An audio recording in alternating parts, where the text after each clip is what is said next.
नमस्कार, आप देख रहे हैं जनता टीवी। मैं हूं आपके साथ अमन त्रिपाठी। खबरों के सिलसिले में रुख करेंगे उत्तर प्रदेश से जुड़ी कुछ अहम खबरों का।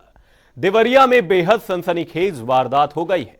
बता दें, एक ही गांव के 6 लोगों को मौत के घाट उतार दिया गया है।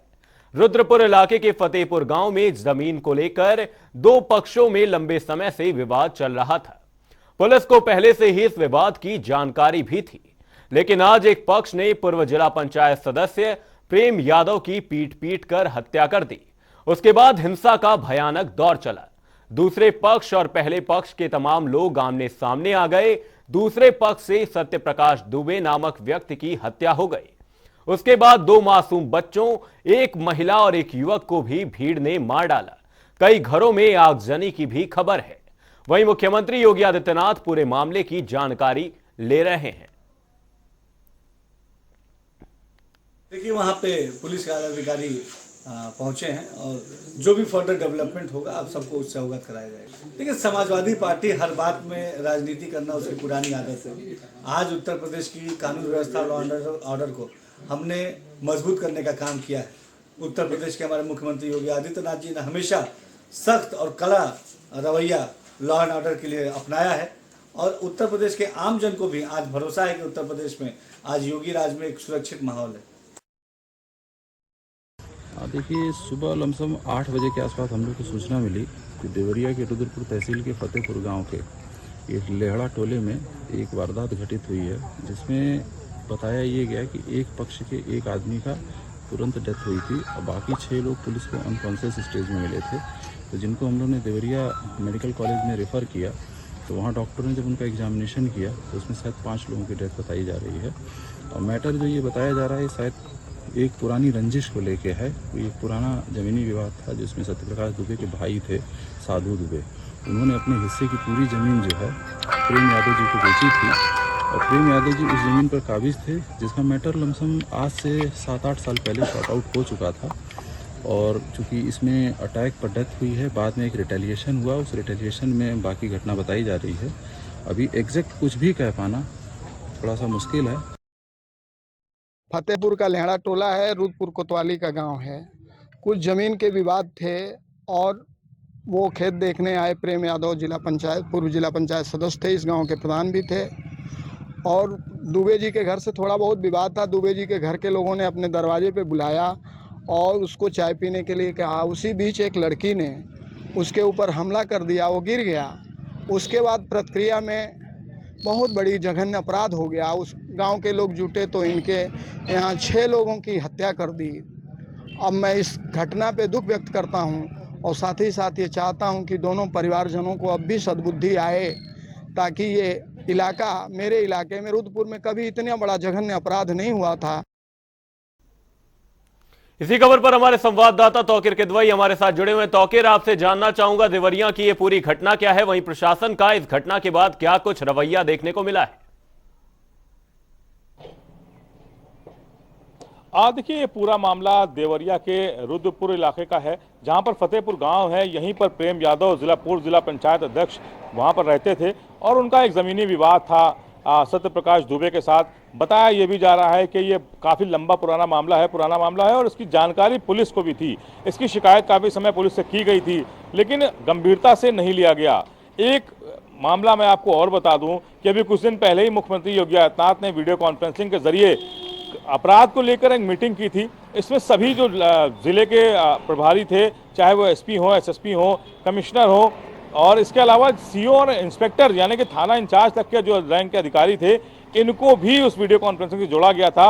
और मुख्यमंत्री योगी आदित्यनाथ ने साफ तौर पर निर्देश दिया था कि ज़मीनी से जो जुड़े मामले हैं इनको गंभीरता से लिया जाए, क्योंकि इसमें कई वारदातें हो चुकी हैं। लेकिन इसके बावजूद अगर आप देखेंगे कि ये यहाँ पर जो देवरिया में आज हुआ, जहाँ पर सुबह से ही गोलियों की तड़तड़ाहट से पूरा इलाका गूंज उठा, 6 लाशें उस गांव से निकली हैं। पहले प्रेम यादव की हत्या की गई, फिर उसके बाद विरोध में जब भीड़ सत्यप्रकाश दुबे के घर पहुंची तो वहां पर जो मिला उसको मौत के घाट उतार दिया गया, चाहे वो महिला हो, चाहे वो बच्चे हों।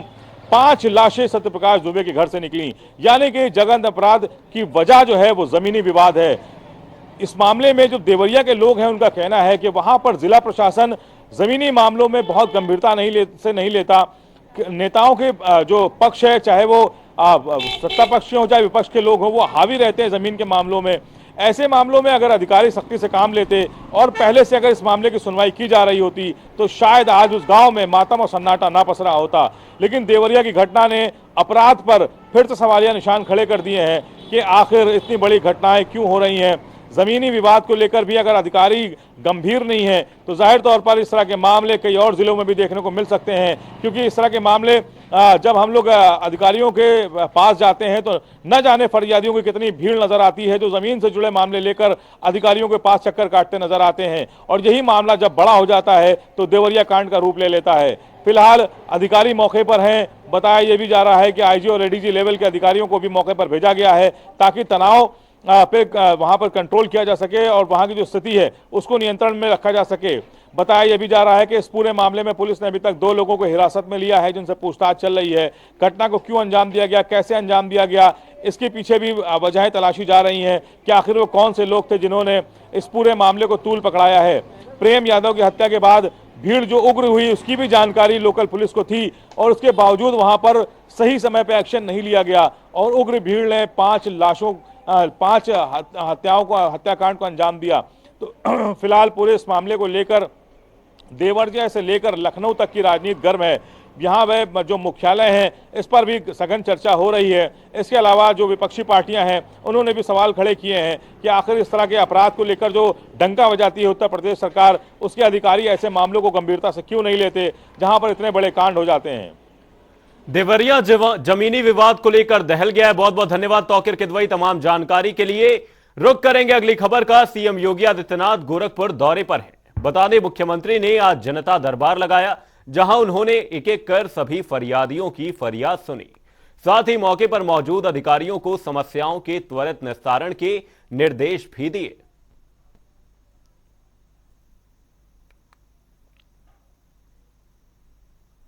मुख्यमंत्री योगी आदित्यनाथ का कार्यक्रम 3 दिवसीय दौरे पर गोरखपुर में है। सीएम योगी के दौरे का दूसरा दिन आज योगी आदित्यनाथ ने सुबह पूजा अर्चना के साथ शुरू किया, जिसके बाद टाउन हॉल स्थित गांधी जी की प्रतिमा पर सीएम योगी ने माल्यार्पण किया और शास्त्री चौक चौराहे पर लाल बहादुर शास्त्री जी की प्रतिमा पर भी माल्यार्पण करते हुए सीएम योगी आदित्यनाथ नजर आए। आज 2 अक्टूबर है, राष्ट्रपिता महात्मा गांधी जी की पावन जयंती।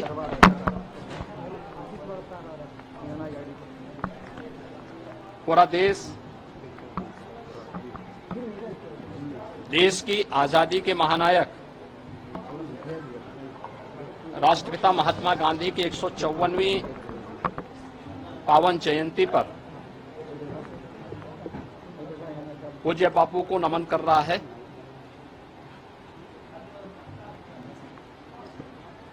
इस अवसर पर पूरी दुनिया को सत्य और अहिंसा का मार्ग दिखाने वाले लोकतांत्रिक मूल्यों का पालन करते हुए बड़ी से बड़ी ताकत को झुकाया जा सकता है। आज महात्मा गांधी की 154वीं जयंती है। इस मौके पर अमरोहा में पेंटर जोहेब खान ने कोयले से महात्मा गांधी की तस्वीर बनाई है, जिसमें उनकी बचपन से लेकर बुढ़ापे तक की 7 फीट लंबी तस्वीर बनाई गई है।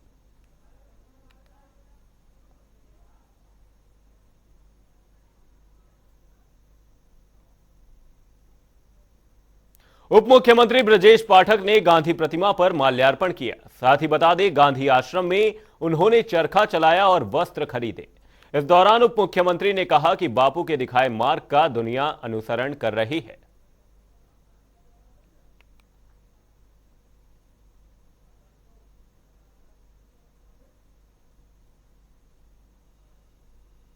पूज्य बापू की जयंती है।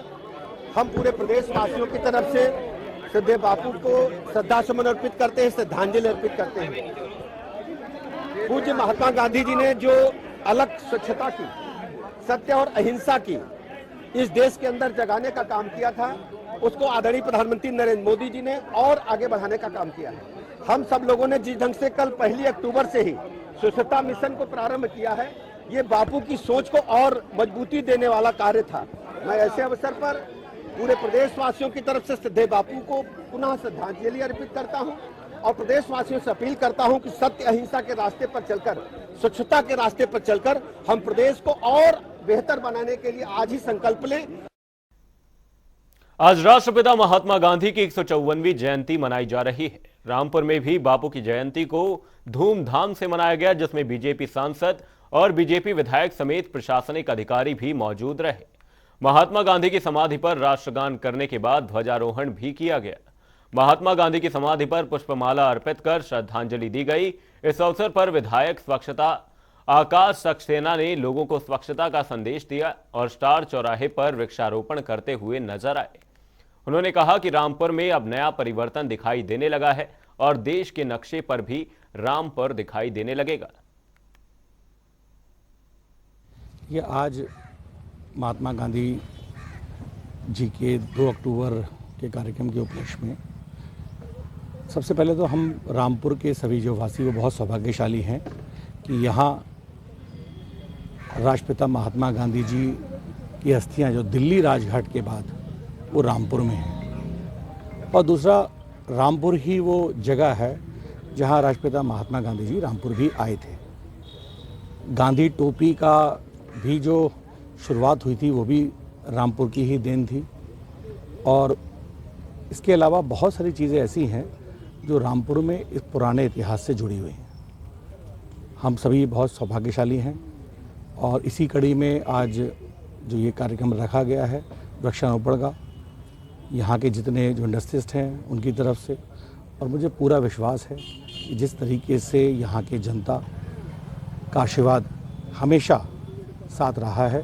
देखिए, आज 2 अक्टूबर का बहुत ही पावन दिवस है। आज हमारे राष्ट्रपिता महात्मा गांधी जी की जन्म शताब्दी वर्ष हम लोग मना रहे हैं, और मैं इसके लिए जो उनका पूरा जीवन दर्शन रहा है, जिसे हम गांधी दर्शन के रूप में जानते हैं, और इस अवसर पर उसको याद किए जाने का, चाहे हिंदू हो या मुसलमान या सिख हो या ईसाई, सब लोगों ने उस आजादी की लड़ाई में भाग लिया, और जो आज हम सांस ले रहे हैं सिर्फ बापू की देन है। उन्होंने चाहा कि जो हिंदू मुसलमान सब मिलकर रहते हैं, इस देश का एक ऐसा गुलदस्ता हो जिसमें सब जातियां, सब धर्म इसमें रहें। समाजवादी पार्टी के राष्ट्रीय महासचिव रामगोपाल यादव के बड़े भाई अतर सिंह यादव का रविवार शाम इटावा के सैफई स्थित उनके पैतृक आवास पर निधन हो गया। भाई के निधन की खबर मिलते ही रामगोपाल यादव नई दिल्ली से सैफई पहुंच गए, तो वहीं सपा के राष्ट्रीय महासचिव शिवपाल यादव भी लखनऊ से सैफई पहुंचे। बता दें कि रामगोपाल यादव के बड़े भाई अतर सिंह यादव के अंतिम संस्कार में सपा के राष्ट्रीय अध्यक्ष अखिलेश यादव सहित परिवार के सभी सदस्य पहुंचे हैं।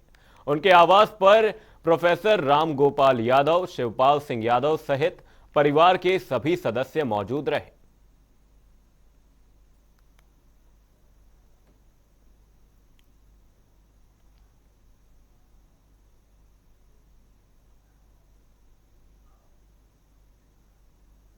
स्वच्छता पखवाड़े का देश भर में आयोजन किया गया, जिसमें लखनऊ के उत्तर रेलवे और पूर्वोत्तर रेलवे के डीआरएम से लेकर कर्मचारियों तक ने बढ़ चढ़कर हिस्सा लिया।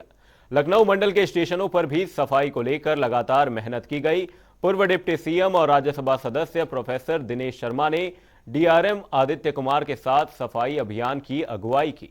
डीआरएम आदित्य कुमार ने प्रेस कॉन्फ्रेंस करते हुए बताया कि ट्रेनों के हालात में लगातार सुधार का काम किया जा रहा है। उन्होंने बताया कि गोमती नगर रेलवे स्टेशन का काम इस साल पूरा हो जाएगा और इसी महीने से गोमती नगर स्टेशन पर रेल कोच रेस्टोरेंट की सुविधा भी शुरू कर दी जाएगी, और साथ ही लखनऊ जंक्शन स्टेशन के विस्तार का काम अगले साल तक पूरा होगा और लोगों की शिकायतों का भी जल्द हल किया जाएगा।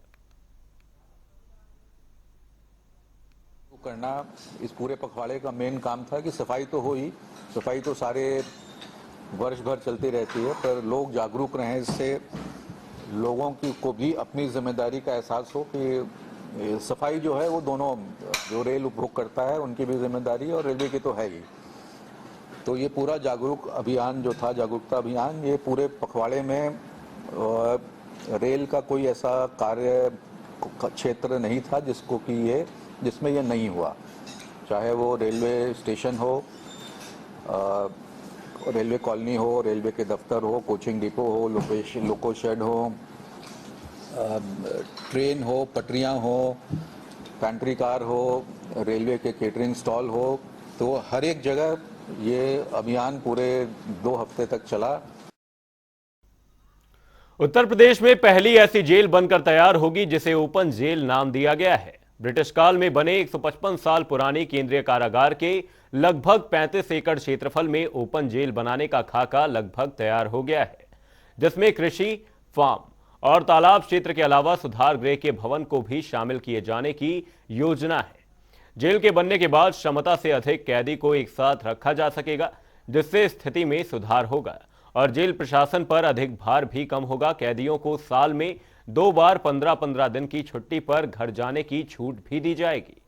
अधिकारियों और प्रशासन द्वारा जेल में बंद कैदियों की सजा में थोड़ी सी छूट देने के चलते यह कदम उठाया गया है। कैदियों को काम करने की सुविधा देना और उनको बीच में घर भेजने का यह भी मकसद है कि उनकी मानसिक स्थिति पर ज्यादा प्रेशर ना पड़े। डीजी महोदय आए थे और उन्होंने अपनों को संसूचित भी किया था। अभी ये कॉन्सेप्ट के लेवल पे है और ये बहुत पुराना कॉन्सेप्ट है। उत्तर प्रदेश में सितारगंज और गुरमा खुली जेल हुआ करती थी। एक जेल उत्तराखंड में चली गई और दूसरी जेल कई कारणों से बंद हो गई। वर्तमान में सद्य कई सर्वोच्च न्यायालय, उच्च न्यायालय ने इस बात को ऑब्जर्व किया और कहा कि ओपन जेल होनी चाहिए। तो उस सिलसिले में हमारी राज्य सरकार सोच रही है और डीजी महोदय भी आए हुए थे। तो केंद्रीय कारागार समस्त जितनी है अधिकांश के पास सरप्लस लैंड है, तो उसी में ये विचार चल रहा है कि ओपन जेल के बारे में कार्य योजना बनाई जाए और आगे उस पर कार्य किया जाए। रुक करेंगे 4 मिनट में 18 मंडल की खबरों का। मैनपुरी में पुलिस को मिली कामयाबी। पुलिस ने अवैध शराब को किया नष्ट। लाखों की बताई जा रही शराब की कीमत। अनियंत्रित होकर पलटी तेज रफ्तार कार, खाई में गिरने से हुआ हादसा, 9 लोग हुए घायल। रामपुर में मासूम बच्ची पर गिरी कच्ची दीवार, 3 की मौत, 2 घायल। प्रशासनिक अधिकारियों ने घटनास्थल का लिया जायजा। मोहनलालगंज में दबंगों का तांडव, पुरानी रंजिश के चलते पड़ोसी महिला को बुरी तरह पीटा। पीड़ित ने पुलिस से की कार्रवाई की मांग। कुशीनगर में अवैध खनन मामले में खनन विभाग की कार्रवाई, 2 ट्रैक्टर ट्रॉली को किया सीज। पुल दिन के उजाले में हो रहा था अवैध खनन। कानपुर लखनऊ सड़क पर हो रहा विकास कार्य, लोगों को हो रही भारी परेशानी। रूट डायवर्जन के चलते घर पहुंचने में हो रही देरी। इटावा जंक्शन में ट्रेन की चपेट में आए 2 यात्री, 1 की मौत, दूसरा घायल। अस्पताल में कराया गया भर्ती। बदायूं में गड्ढे में गिरने से हुई बच्चे की मौत, गांव में छाया मातम। 2.5 वर्ष थी बच्ची की उम्र। चंदौली में कोयले से लदे ट्रक में लगी आग, कैबिन से कूदकर क्लीनर और चालक ने बचाई जान। कड़ी मशक्कत के बाद आग पर पाया काबू। इटावा के बड़पुरा ब्लॉक में सम्मान समारोह का आयोजन, ग्रामीण कर्मचारी संघ ने कराया आयोजन। मुख्य अतिथि के रूप में कर्मचारी प्रदेश अध्यक्ष रहे मौजूद।